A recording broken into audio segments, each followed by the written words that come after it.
Hello les amis, je vous retrouve pour une nouvelle vidéo sur le football et la Ligue des Champions 2023-2024 et je vais vous présenter le match Royal Antwerp contre FC Porto. C'est un match qui a lieu ce mercredi 25 octobre 2023 à 21h pour le compte de la troisième journée du groupe H dans cette Ligue des Champions. Donc dans cette vidéo, je vais revenir sur le classement de ce groupe H avec les résultats statistiques. Ça nous permettra de voir un peu le scénario de ce match. On enchaînera par le classement des meilleurs buteurs et des meilleurs passeurs de cette Ligue des Champions avec les meilleurs buteurs et passeurs pour ces deux équipes. Puis les 10 derniers résultats toutes compétitions confondues pour ces deux équipes pour définir la forme du moment. Et on terminera par les compos d'équipes et tactiques éventuelles, ce qui nous permettra d'avoir une idée, une tendance à ce match. Pour ceux qui souhaitent voir ce match à la télé, sachez que vous pouvez le voir sur beIN Sport 5. Alors c'est parti dans ce groupe H. Porto est donc deuxième du groupe H avec 3 points. Ils ont une victoire, une défaite, 3 buts marqués, 2 buts encaissés, plus 5 différences de buts. Porto à la première journée a gagné 3-1 au Shakhtar Donetsk. Par contre à la deuxième journée ils ont perdu chez eux 1-0 contre le FC Barcelone. Après voilà, Porto, c'est normalement l'équipe qui avec Barcelone devrait se qualifier pour les huitièmes de finale, mais après tout est possible. Le Royal Antwerp, de son côté, c'est 0 points après 2 matchs et 2 défaites.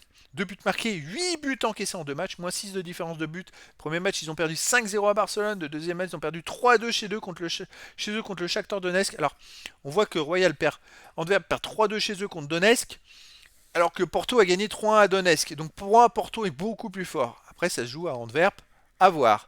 Au niveau des classements des meilleurs buteurs et meilleurs passeurs, on a Galeno de Porto qui a 2 buts et puis d'autres joueurs à 1 but pour les deux équipes. Pour les passeurs décisifs, Arthur Vermeeren pour Royal Antwerp a 3 passes en 4 matchs. Ça inclut aussi les matchs de qualif pour cette Ligue des Champions. Sinon, on a des joueurs à une passe décisive pour ces deux équipes. Les 10 derniers résultats, toutes compétitions confondues pour Antwerp, c'est 3 victoires, 4 nuls, 3 défaites, 15 buts pour, 15 contre, plus 0 de goal average. Alors Antwerp, c'est pas une équipe qui fait de bons résultats. On s'aperçoit d'ailleurs sur les 7 derniers matchs, ils ont fait qu'une seule victoire chez eux contre Eupen, mais sinon, voilà, ils ont gagné 4-1 contre Eupen, ils ont perdu chez eux 3-2 contre le Shakhtar, ils ont fait 0-0 chez eux contre la Gantoise, 0-0 contre RWD. Voilà, c'est une équipe qui n'a pas des super résultats. Malgré le fait qu'ils soient en Ligue des Champions. De son côté, Porto, sur les 10 derniers matchs joués, c'est 5 victoires, 1 nul, 2 défaites, 14 buts marqués, 8 buts encaissés, plus 6 de différence de but. Et les 2 défaites encore, ils les ont enchaînées fin septembre, début octobre, avec une défaite à Benfica 1-0, une défaite chez eux contre le FC Barcelone. Donc voilà, sinon Porto, c'est plutôt costaud. Pas forcément énormément de buts, mais ils font le boulot. À l'extérieur, il reste sur une défaite à Benfica.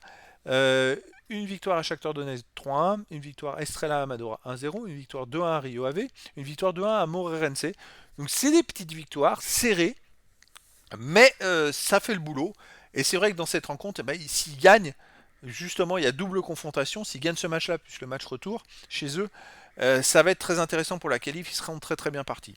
Au niveau des compos d'équipe et tactique, pour le Royal Antwerp, ça serait du 4-3-3 avec gardien, Butes, défense, bataille, Alderweireld, Koulibaly, Wijndal, milieu de terrain, Ekelekamp, Vermeeren, Kerk, attaquant, Muja, Janssen, Balik, Vicha. Et pour Porto, du 4-4-2 avec gardien Costa, défense Joao Mario, Cardozo, Carmo, Wendel, milieu de terrain Romario, Eustachio, Varela, Wanderson Galeno, attaquant Pepe et Taremi. Donc voilà, le décor est planté entre ces deux équipes. Royal Antwerp n'a plus le droit à l'heure, doit absolument gagner pour garder un espoir. Mais par contre, si Porto gagne, ils seront très bien partis pour les huitièmes de finale de Ligue des Champions pour se qualifier. Donc les amis, je vous donne rendez-vous ce mercredi 25 octobre 2023 à 21h pour le match de la troisième journée du groupe H dans la Ligue des Champions 2023-2024. Le Royal Antwerp reçoit le FC Porto. Voilà les amis, je vous dis à très bientôt pour une nouvelle vidéo.